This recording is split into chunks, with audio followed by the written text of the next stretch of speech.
Bueno, hoy vamos a ver entonces los ejercicios 9 y 11 de la unidad número 6 del material que tenemos de la Cátedra Probabilidad y Estadística de la Universidad Tecnológica Nacional de Córdoba. ¿Qué vamos a ver entonces? Por un lado, vamos a repasar los modelos especiales de probabilidad de variables aleatorias discretas, que ya habíamos visto la clase pasada, binomial e hipergeométrica. Ahora lo vamos a ver para el caso particular de la proporción. Y finalmente vamos a ver el modelo Poisson. Además, vamos a calcular las probabilidades mediante el software Infostat y también vamos a usar las tablas de probabilidad. Vamos a interpretar cada uno de estos casos de los cálculos de probabilidad en el contexto del problema planteado. Lo que vamos a hacer nosotros ahora es ver cómo estas dos distribuciones que habíamos aplicado en la clase pasada, el modelo binomial y el modelo hipergeométrico, lo vamos a aplicar en vez de contar el éxito, en contar la proporción de éxitos en la muestra. Entonces, aquí le llamamos proporción de éxito. AP, que es una P mayúscula, es la proporción poblacional. La cantidad de éxitos, ¿sí?, el conteo de éxitos sobre el total de la población. Estamos interesados en saber qué distribución tiene la proporción muestral. Y va a ser igual a ¿qué? A la cantidad de éxitos dividido el tamaño n de la muestra. Nosotros vamos a ver justamente que la proporción puede asumir o el valor de 0 éxito, una proporción de 0, o una proporción de 1 sobre n, 2 sobre n, y así que va a ser la proporción hasta 1. El material práctico, ustedes acá tienen, ¿no es cierto?, el modelo de la bipuntual o Bernoulli. En el caso de la variable x, que era el conteo de éxitos, recuerden que decíamos que era binomial y se expresaba como que x se distribuye binomial con parámetro np, con valores posibles que van de 0 hasta n, o sea, hasta el tamaño de la muestra puedo tener éxitos, y los casos en cuando se usa, que se usa en poblaciones infinitas, con un muestreo con reposición o un muestreo sin reposición, siempre y cuando la proporción entre el n minúscula y el n mayúscula sea menor o igual al 5%, o siempre con muestreo con reposición, porque esto me garantiza que la proporción de éxitos no cambia. Y después habíamos visto, en el caso de la hipergeométrica, que el conteo de éxitos, los parámetros eran el tamaño poblacional, el conteo de éxitos en la población y el tamaño de la muestra. Teníamos los requisitos acá y generalmente son poblaciones pequeñas. Lo que estamos viendo ahora es la proporción de éxitos, que puede ser binomial, con estas condiciones, o si ustedes se fijan, puede ser hipergeométrica en poblaciones más pequeñas, en donde justamente la proporción de éxitos en la población cambia. Y después lo último que vamos a ver va a ser la distribución Poisson. Y ahora estamos centradas en estas dos, en la binomial y en la hipergeométrica, pero de la proporción.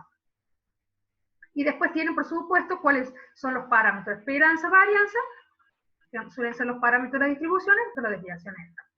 Vamos al ejercicio 9 del material que ustedes tienen de la guía de trabajos prácticos, que les dice lo siguiente. El 50% de todos los empleados de una compañía son casados. Sea X el número de empleados casados en una muestra aleatoria de 10 empleados, les pide hallar la distribución de probabilidad de la proporción muestral. Y también, en el punto B, hallar el valor esperado de la proporción y su desviación. Fijarnos en los datos que nos está dando. Sería X mayúscula sobre N mayúscula.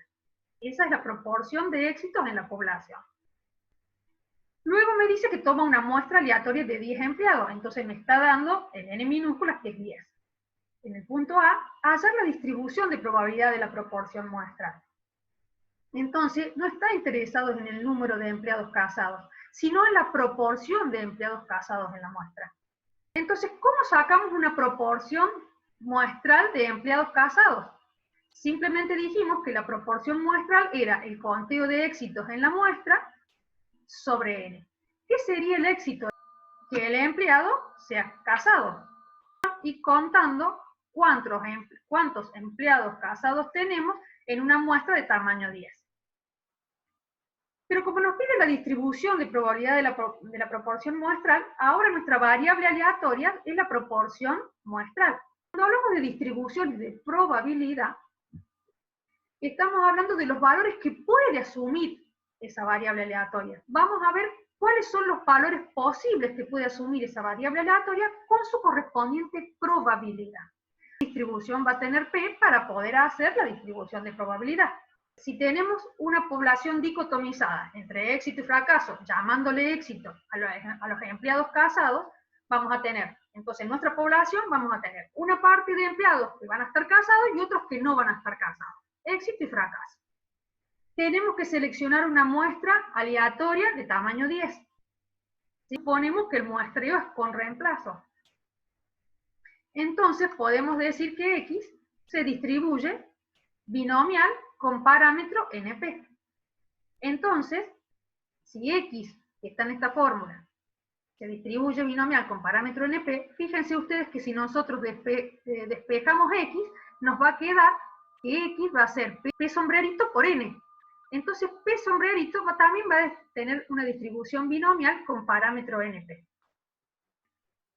La distribución binomial dijimos que la utilizábamos con el tamaño de la muestra, el conteo de éxito y la proporción de éxitos en la población. Lo podemos hacer, ya dijimos, a través de una tabla, a través de calcularlo con el calculador de probabilidades del InfoStat. Entonces, nosotros, en la binomial, vamos a encontrar la distribución para X, o sea, para el conteo de éxitos.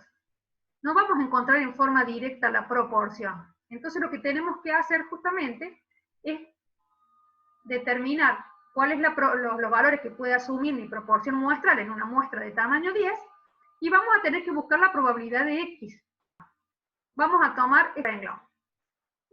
Si nosotros tenemos una muestra de 10, la proporción de éxito, cuando tenemos dos éxitos, la proporción va a ser 0,2, es decir, vamos a hacer 2 sobre 10, que es el total de la muestra, me va a dar una proporción de 0,2. De 0 hasta 1 es la proporción. Pero esa proporción equivale a un conteo de éxitos. Dijimos que el conteo de éxito de la P va a ser N por P sombrerito. Entonces vamos a tener que buscar en la distribución cuál es la que queremos en el InfoStat. La binomial me dice cuáles son los parámetros NP. Vamos a ingresar 10, que es el tamaño de la muestra, la proporción de éxito en la población, que es 0,5, y vamos a buscar el valor exactamente que queremos. En este caso es 2. La probabilidad, fíjense que recuerden que tienen 3. La probabilidad de que X sea menor o igual a 2, la probabilidad de que sea mayor a 2, es decir, que no lo incluye, y la probabilidad de que sea exactamente 2, que es 0,0439. La probabilidad de tener una proporción de 0,2 éxitos, que equivale a tener 2 éxitos, es 0,0439. Y así como hemos calculado esta probabilidad de que la proporción muestral asuma el valor 0,2, lo podemos ir haciendo para todas las proporciones. Es decir, que ¿cómo hicimos para calcular las proporciones? Simplemente dijimos, bueno, la proporción muestral va a ser 0,4 ¿en qué caso? Cuando yo tenga 4 éxitos dividido el total de la muestra, que era n, me va a dar 0,4. Entonces no puedo buscar 0,4 para buscar la probabilidad en la tabla de la binomial. Puedo buscar la cantidad de éxitos para saber que eso equivale a una proporción de 0,4 y esa va a ser mi probabilidad. Esa muestra que seleccioné de 10 empleados, uno solamente está casado, entonces la proporción va a ser 0,1. ¿Sí? Sí, lo único que no entendí, profe, es que la única forma para calcular después la probabilidad es con una tabla, es por medio de una tabla o por... Puede ser una tabla, puede ser un software como este que es el de Bognar, o la aplicación FX, acá tenemos las tablas. Para el caso de la binomial, ¿ustedes qué tienen que hacer? Buscar el n, que en este caso va a tener que ser 10, o sea, lo tienen que buscar para abajo al 10, y acá arriba tienen, esto sería el valor de la variable x, el equivalente, ¿no es cierto?, en la proporción, y acá tienen que buscar el valor de p. La primera fila que tienen acá en gris es la proporción en la población, o sea que tienen que buscar en esta columna final. Y ahora tenemos que buscar el n de 10 y el x, vamos de 2, que era el que habíamos buscado recién. Entonces vamos a buscar en la tabla hasta llegar al 10. Acá tenemos el 10. Entonces fíjense, tenemos el tamaño de la muestra es 10. ¿Sí? Bien. Después ustedes tienen el valor que puede asumir la variable es 2. 2 es el x y tengo que ir directamente acá, 0,0439. Esa es la probabilidad. Lo que pasa es que acá está muy bien la pregunta de Tomás. Tomás dice, profe, no entiendo la diferencia entre calcular la función de probabilidad como hicimos en la clase pasada. En la clase pasada, primero definimos qué era una función de probabilidad. y había una función de probabilidad de variables discretas y de variables continuas. Dijimos que había una fórmula para hacer una distribución de probabilidad, que eran los valores que asumía la variable con su correspondiente probabilidad. Acá lo único que cambia es que la probabilidad es uno de los modelos especiales de probabilidad, que en este caso es para la binomial.